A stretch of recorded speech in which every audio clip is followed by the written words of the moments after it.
The air in the Strategic Operations Center was cold and thin, thick with the silent hum of servers processing a world of data. On the main screen, a simulated battlefield cascaded in red alerts, each one a failure point, a ghost operator, a mission kill. Before me stood Commander Thorne, a decorated SEAL whose confidence was a weapon in itself.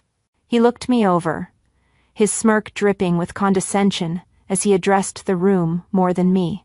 "All right, you're the one who flagged our insertion plan. Let's hear it. What's your call sign, Princess?" A wave of patronizing chuckles rolled through the operators behind him. I let the sound wash over me, a familiar noise in a new room, the same.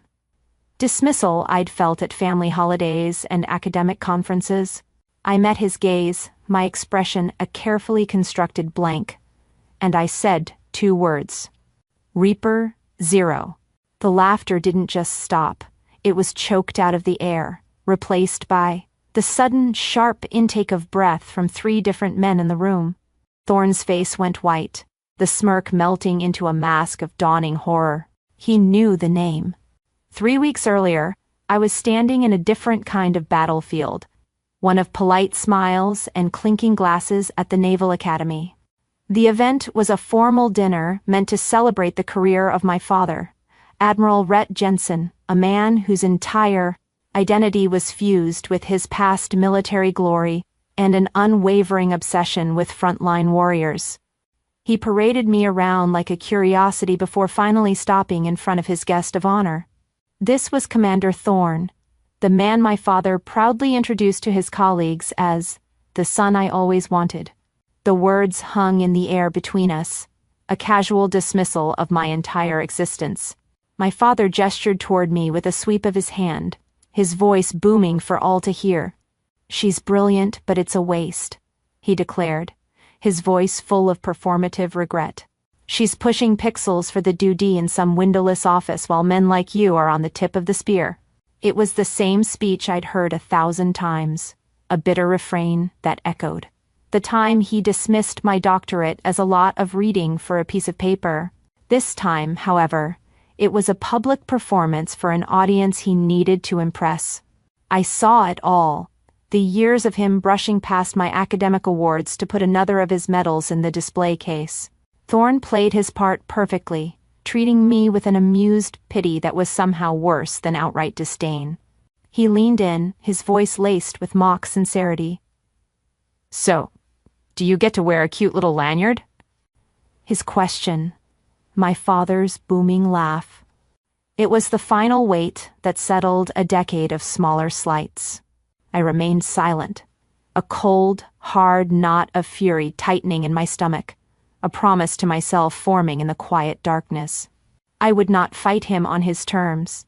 I would bring him to mine. Thorne grinned, basking in my father's approval.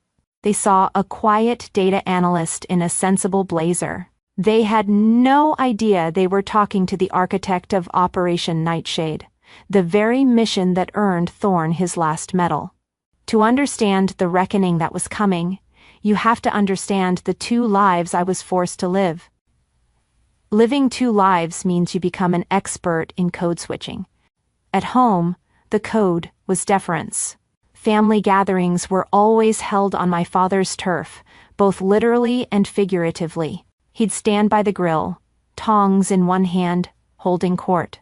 His stories were always the same, tales of naval aviation, of storms weathered on the high seas, of a kind of clear, masculine heroism that felt like a museum exhibit. His old Navy buddies would listen, captivated, while the rest of us played our assigned roles in the audience. My brother Mark, who ran a successful logistics company, was always praised for his practical, real-world success. "Mark gets things done," my father would say, clapping him on the back. "He moves things from A to B. Simple, honorable. You can see the result." My contributions, however, were always framed as something esoteric and faintly embarrassing. He had a rotating list of nicknames for me, delivered with a chuckle that didn't quite hide the disappointment. Sometimes I was the librarian, a title meant to evoke dusty shelves and total irrelevance to the modern world. Other times, I was my little spook, a term that made my clandestine work sound like a child's Halloween costume. He'd lament to his friends, "She thinks too much, you know? A shame she didn't want a real commission. The Navy could have used her brain if she'd just follow orders." Every word was a carefully placed stone building a wall between his world and mine, a world he refused to even visit. I remember one Sunday afternoon I made the mistake of trying to bridge that gap. I tried to explain the concept of predictive analysis, how I used patterns in vast seas of data to forecast and prevent threats before they materialized. I was genuinely excited about a breakthrough, speaking about network vulnerabilities and asymmetric responses that could save lives without firing a shot. My father listened with a blank, patient look he usually reserved for telemarketers. When I finished, he didn't ask a single question about my work. Instead, he just patted my hand and said, "That's nice, dear, but is all that thinking leaving you any time to meet a nice military man? A pilot, maybe?" It was a complete shutdown, a brutal reminder that my mind was only valuable to him if it could secure a traditional future. He understood. The contrast to my other life couldn't have been more jarring. That world was a place of absolute quiet and immense gravity. Inside the skiff, the sensitive compartmented information facility, there was no small talk, no slapping, only the low hum of climate control and the weight of the secrets the walls contained. Here, my thinking wasn't a liability. It was the primary strategic asset. I was briefing a panel of senior officers, colonels, and commanders, whose faces were etched with the seriousness of their work. At the head of the table sat my ally, General Casey, the director of our JSOC task force, and a man who valued intelligence above all else. He didn't care about my gender or my lack of a uniform. He cared about my results. The operation on the screen was a major one, a planned capture of a high-value target that had been months in the making. The lives of 24 operators depended on the intelligence being perfect. But I had found something, a ghost in the machine that everyone else had missed. "The official SIGINT analysis says the target's network is dark," I began, my voice steady and clear. "But it's not dark, it's whispering." I brought up my own data on the main screen, showing them the faint, almost imperceptible digital breadcrumbs, the microsecond data bursts that were perfectly masked to look like background noise. It was an elegant, sophisticated trap. "They're expecting us," I stated plainly. "The primary ingress plan will be walking our operators directly into a kill box." There was no debate. There were no patronizing questions about my feelings or my personal life. The officers in that room understood the language of data, of risk, of life and death. They saw the logic, the cold, hard proof in my analysis. General Casey leaned forward, his eyes fixed on the screen, where I had mapped out the enemy's digital ambush. He looked around the table at the other commanders, his expression grim. And then he looked at me. His next words were not a suggestion. They were an order that realigned the entire operation and the safety of his men. "Scrub the op," he said, his voice quiet but absolute. "Go with Reaper Zero's alternative ingress plan. Her analysis is gospel." In that moment, I wasn't a daughter or a spook. I was Reaper Zero, and my word was law. After one particularly draining family dinner, I was helping clear the table when my mother, Carol, a woman, who believed maintaining peace was more important than acknowledging truth, cornered me in the kitchen. She wrung her hands, her face a mask of anxious sympathy that I had come to dread over the years. "Honey, you have to just let your father have his stories," she whispered, as if the walls themselves were listening. "He's from a different generation. He doesn't understand your world, and frankly, I think it scares him." For years, I had accepted that excuse. I had nodded along, making myself smaller to protect his fragile pride. But hearing it that night, After seeing the respect I commanded from men like General Casey, the excuse finally shattered. It wasn't that my father couldn't understand. He was a brilliant strategist in his own right, an admiral who had commanded fleets.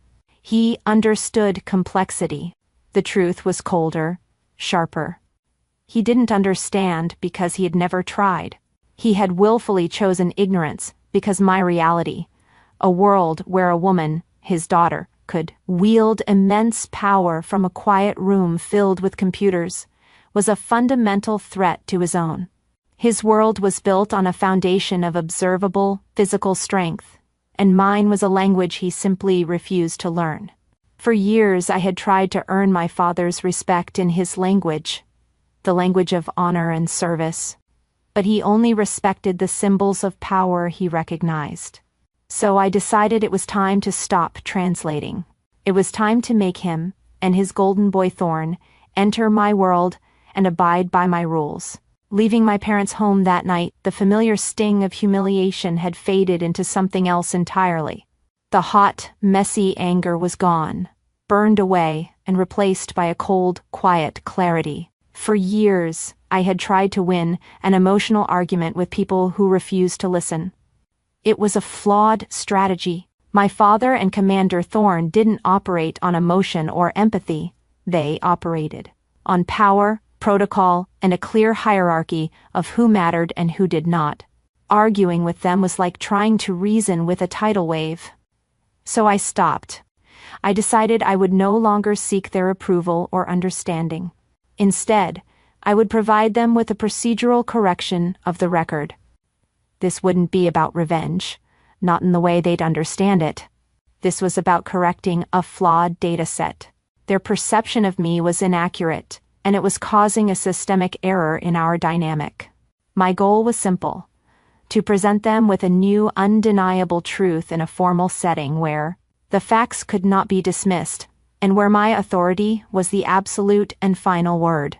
A mandatory readiness exercise, scheduled for the following month, would be the perfect venue. 2 days later, I was in General Casey's office. I stood before his desk and made my request in the precise, formal language of our world.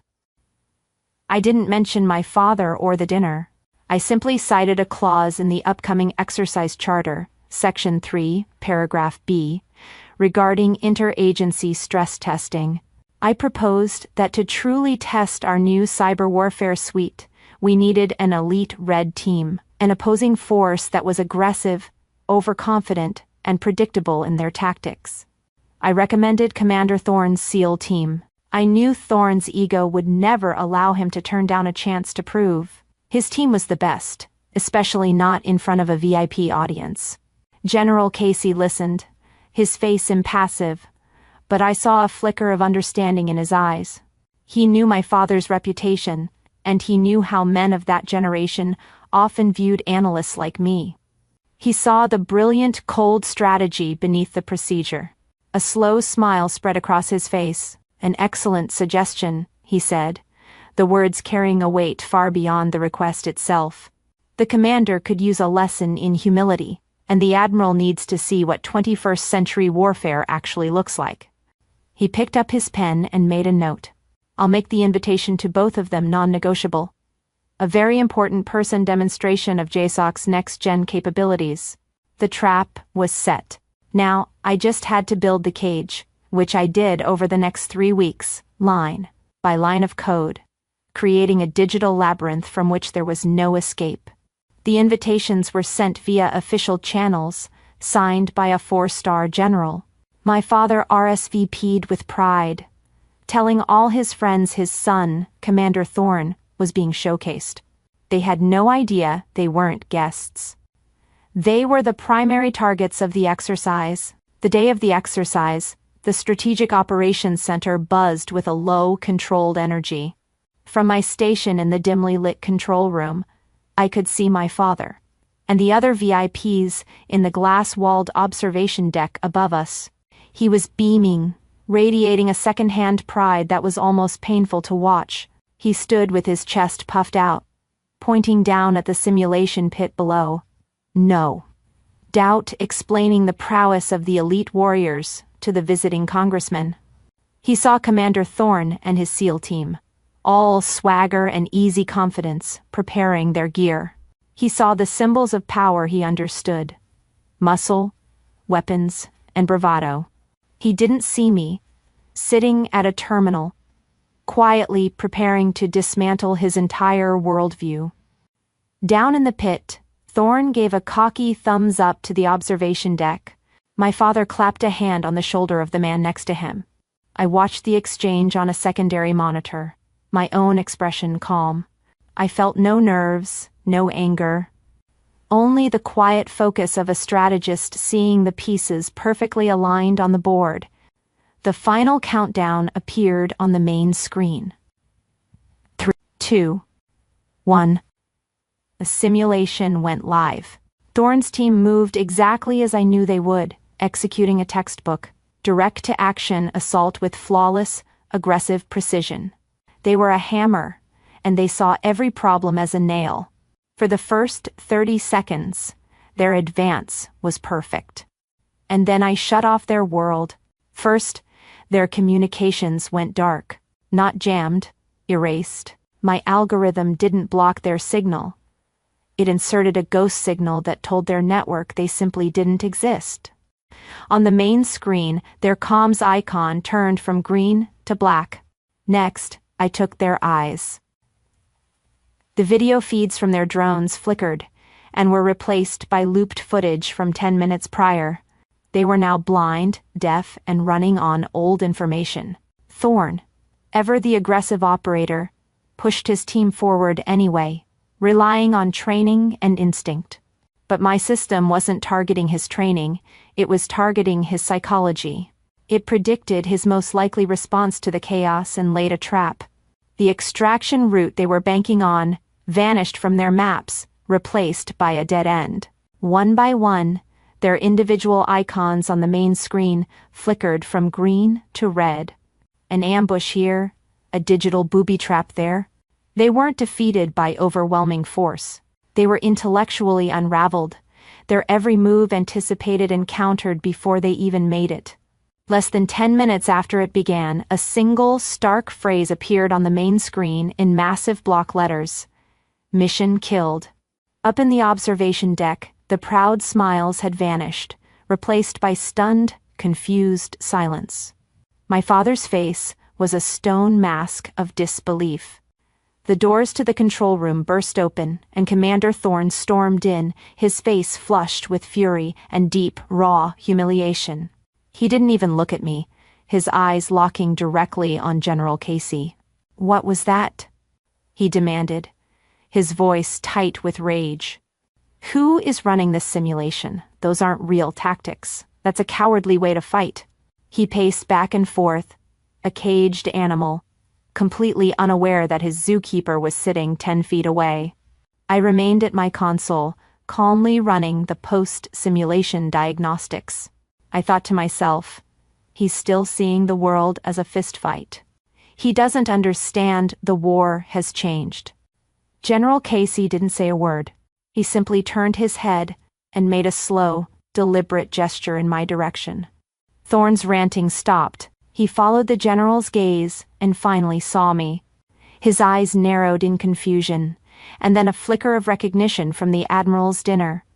That's when he walked towards me, the condescending smirk returning to his face as he put the pieces together in exactly the wrong way. "All right, you're the one who flagged our insertion plan? Let's hear it. What's your call sign, princess?" A wave of patronizing chuckles came from the other operators. I met his gaze and stated calmly, "Reaper 0. The laughter died instantly. General Casey stepped forward, his voice like ice, cutting through the silence. "Commander," he began, "you are addressing the architect of the kill chain. That has neutralized 7 high-value targets in the last 18 months. Reaper 0 is the designation for the direct intelligence authority on this task force." He paused, letting the words sink in before delivering the final, devastating blow. "The tactics that just defeated you saved your team, Team 3, in Afghanistan last year. You are alive today because of Thorne froze, his face a canvas of shock and dawning comprehension. Up in the glass booth, my father looked as though he had been physically struck, his hand unconsciously rising to his chest as he stared down at me, his daughter, as if seeing me for the very first time. My father had spent my entire life telling me what a real warrior looked like. In the end, he was forced to watch as his definition of a warrior was rendered completely obsolete by his own daughter. In the aftermath, the silence in the Strategic Operations Center was louder than any explosion. It was a heavy, ringing silence, filled with the weight of shattered egos and a violently rearranged world.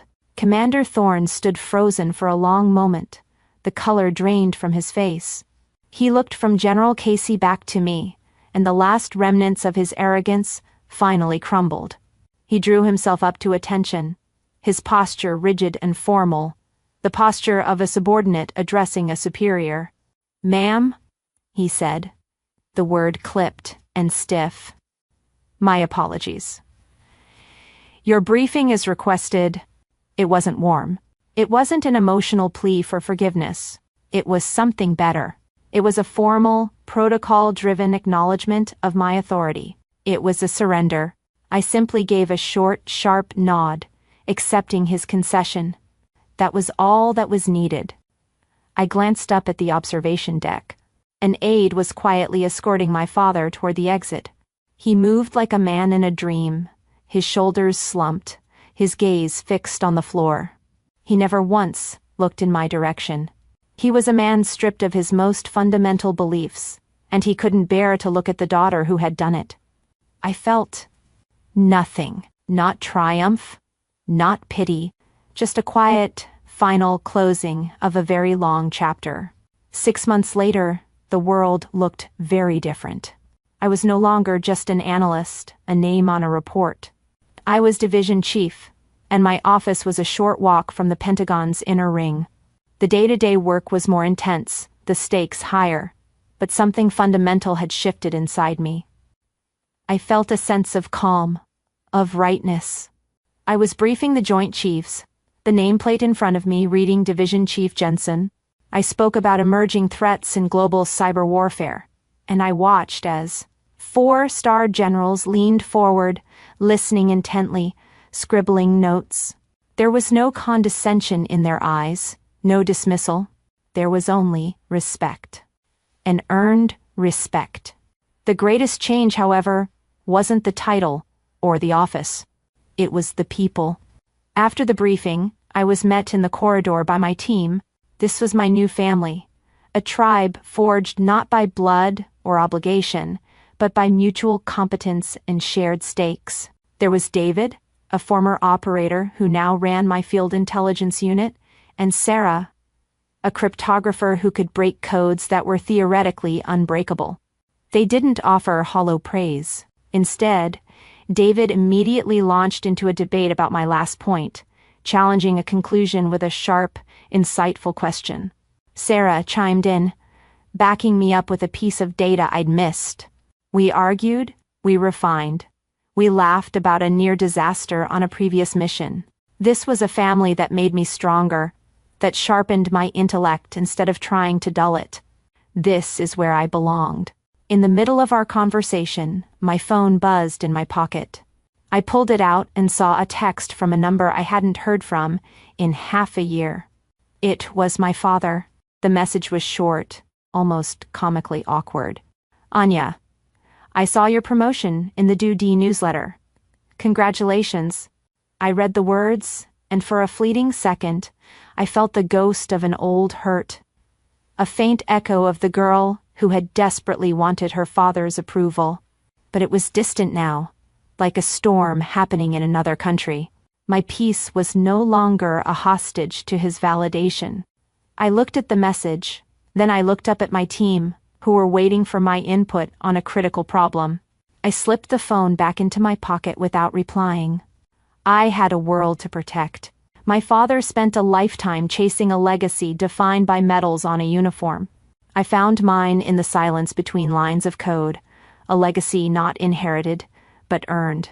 If you've ever had your expertise dismissed by someone who refused to understand it, share your story of vindication below. In this community, your call sign is always respected.